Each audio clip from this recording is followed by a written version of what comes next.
rookie science teacher says he was simply chasing the American dream. He's now trying to figure out how to rebuild his life.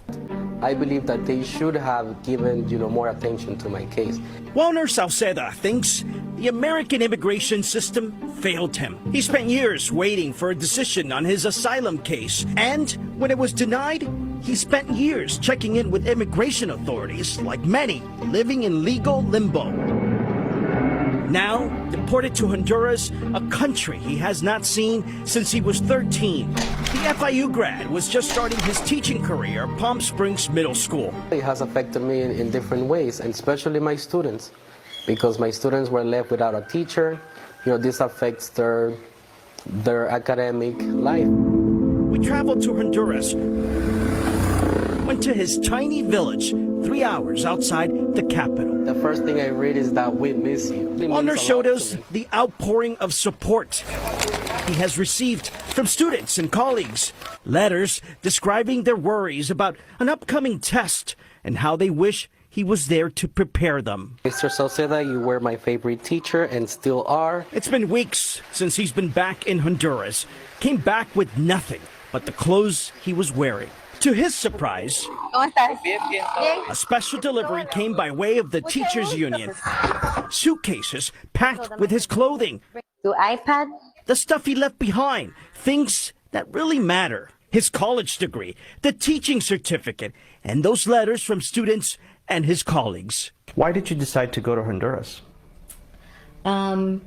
Only because his story just really touched me. We sat down with the president of the teachers union after she returned from Honduras. Traveling to the Central American country, she says, is the least they could do for this beloved teacher.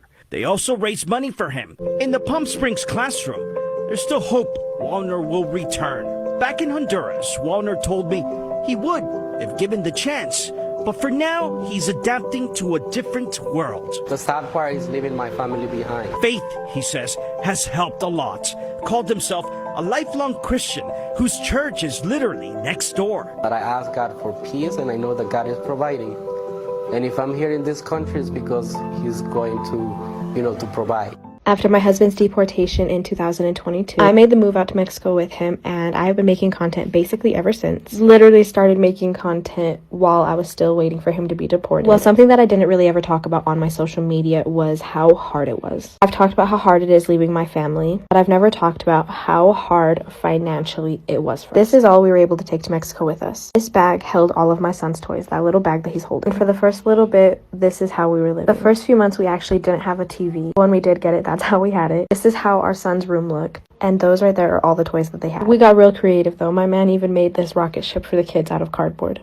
We didn't have a table, so we were painting pumpkins and eating right here on the kitchen floor. Although it was freaking hard, I'm so proud of how far we have come. But I feel like this is the reality that not a lot of people share on social media. Coming down here with absolutely nothing and starting from the ground up was so challenging, but it also taught me how to truly be grateful for everything that we have and the motivation to keep working our asses off. And I guess this is just me trying to be more vulnerable to my community. One stupid mistake cost me everything. I'm a tattoo artist here in Tijuana. Been here for 10 years. I got deported in 2015 and I served a 20-year sentence out of a 29 to life. At the time, I didn't realize what a waste of time of life, I just didn't care, but that was just how I lived in a gang culture. But now that I'm free and I've been living this life and I can look back, man, I can't even believe somebody would do that kind of lifestyle. It's a total waste, man. Total waste of life being a gang member or a criminal. Living a decent life and working for a living and having a good life and enjoying life, that's the beautiful thing about life. People can change. People can change the way they live. People can change their lifestyle, man. I'm a living proof, and you know what? Today I look at all that stuff and I can't stand it. And enjoy your life, man. God bless. Imagine waking up in the country you've lived for years and by nightfall you're gone. No home, no job, no goodbye. Today you are going to hear what deportation is really like, not in the headlines, but in human lives. Let's watch these clips and then I'll come back with more commentary. All right, y'all, what's good? For those that are curious about my new living situation, so I moved to Luang Prabang. This is where I work at. Stop by and see me. That's my little reception area. We closed right now. We're already closed for the night. Little parking area here. Spots to relax. We run a little shuttle in the morning and late afternoon to the night market. Got a little gym area right here. I've actually been working out for the past couple days. Nothing too heavy, you know. Fellow American here from Texas. Say what's up, bro. Hey, what's the deal, man? We out here for real. Alright. That's the kitchen area. I cook at night. Through there is gonna be our little cafe and everything. Swimming pool in the back, well, just above that little red area right there.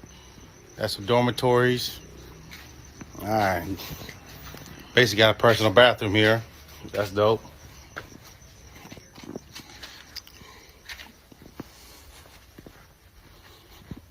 Alright. Check out my spot though.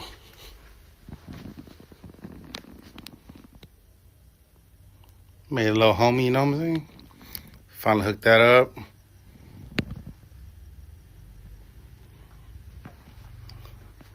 Bed's alright. It ain't too comfortable, but you know, it's cool. And then I got a little fan back here. I dry my clothes, y'all. I could dry it outside in the daytime, but it'd be too. Deportation is often discussed in numbers, debates, and policies. But behind every case is a person, a parent, a worker, a neighbor whose entire life can change in a single moment. In this video, we are sharing real stories from immigrants who were deported from America and what happened after everything they built was taken away. These are not political arguments. These are human experiences. The worst job you're gonna get once you get deported is a call center job. I've worked at Walmart, painted houses, scrubbed toilets for a living, and nothing messed me up more than a call center job in El Salvador. The first jobs I had when I got deported was actually a call center, and I said never again. And here I am on my first day back to a call center job after I swore to myself that I was never gonna do this shit again. I slept 3 hours the day before, and I left the house at 6 in the morning because it was supposed to be a 20-minute drive from my house to the site. Bro, I got there at 7:30 in the morning and I was supposed to be there at 7. I almost said, fuck this, man. All for $700 a month. Many of the people you hear from today lived in the US for years. Some arrived as children, some built businesses, some raised families. For them, America wasn't just a place, it was home. And then suddenly they were told to leave. No time to pack their lives, no chance to explain to their kids, just gone. Some even say that when deported, they left everything they owned, their apartments, jobs, and even clothes. They landed in a country they barely recognize. I quote, "I didn't know where to sleep, I didn't know who to call. Overnight, he went from stability to survival." That's something many deportees described. The shock, not just emotional but physical. The sudden realization that life you worked no longer exists. On November 4th, 2024, I was coming back from Mexico. I had gone to visit some friends and I was crossing back through the bridge legally. I have been a resident for 19 years. And I actually was raised in Texas my entire life. My parents brought me and my brothers, my siblings, to United States when I was 3. And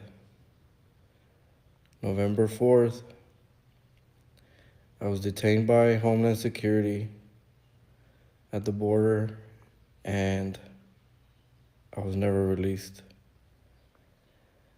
I actually just got out from the detention center I was held in Port Isabel, in Texas. I sat there for about 179 days, approximately. And I got deported.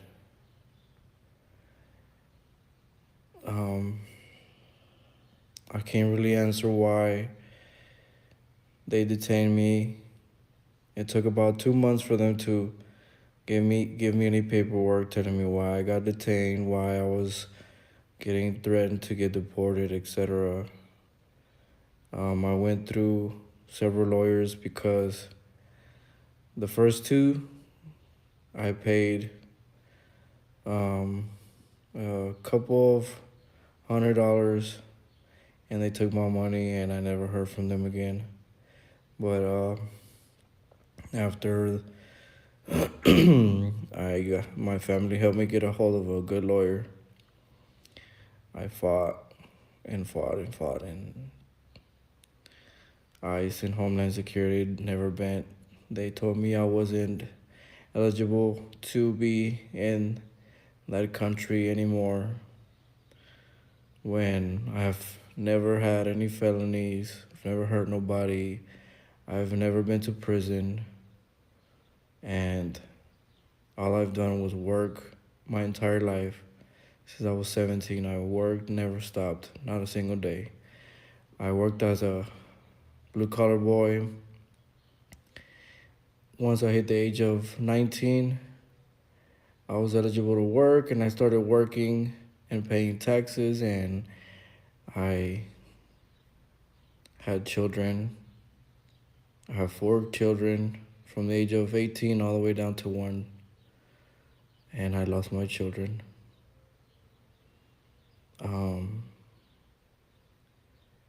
Lucky for me, I still get to talk to them and communicate with them, but I can no longer see my children, at least till they're able to come to Mexico. I don't know how this could have happened. Of course, the administrations that run the United States now are no good. They say so much about wanting to make it a safer country and getting rid of criminals and killers and, people that break the law heavily. And in the 6 months I was detained, I met so many guys that were detained and being threatened and that got deported just because we were not U.S. citizens or born citizens in the United States.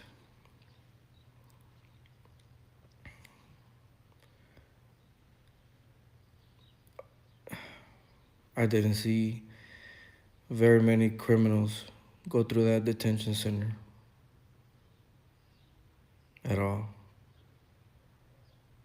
A lot of innocent people, a lot of good men, kids, because there was a lot of kids there from 18 and up, all the way to their 60s, 70s.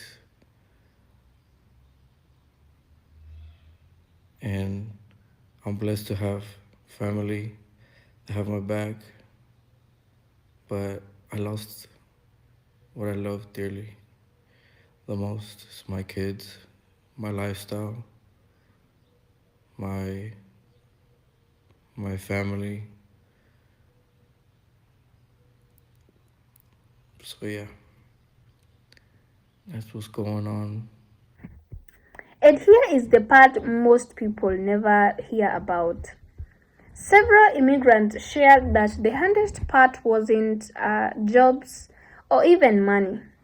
It was losing their families, parents separated from kids, spouses forced to live across borders, birthdays, graduation, and every moment missed forever. Stories like these are uncomfortable, but they matter because understanding the human side helps us understand the real cost of deportation.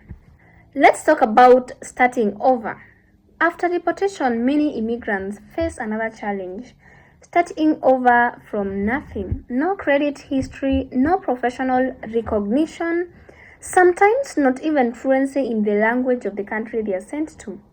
Most of these deportees struggle to find work since the skill they have is international, and most of these employees need local employees, people that have skills from the local. So, despite all of that, not every story ends in defeat. Some deportees eventually open small businesses, some reconnect with their lost relatives, some find purpose in helping others going through the same pain. So the trauma that doesn't disappear, but resilience often rises in its place. So these stories are not about victimhood, they are about survival. Deportation is often discussed as a policy tool, but policies don't feel pain, people do. And whether you agree or disagree with immigration laws, one thing is undeniable: deportation doesn't just move people across borders, it reshapes their lives forever. If these stories made you think or even feel, that's the point.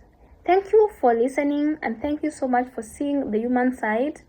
And if you want to hear more real stories like this, consider subscribing to join our family, because behind every headline there is always a human story waiting to be heard. Thank you so much. All the credits to the cribs are given to the original owners. And thank you so much for watching. I'll see you in the next one. Bye for now.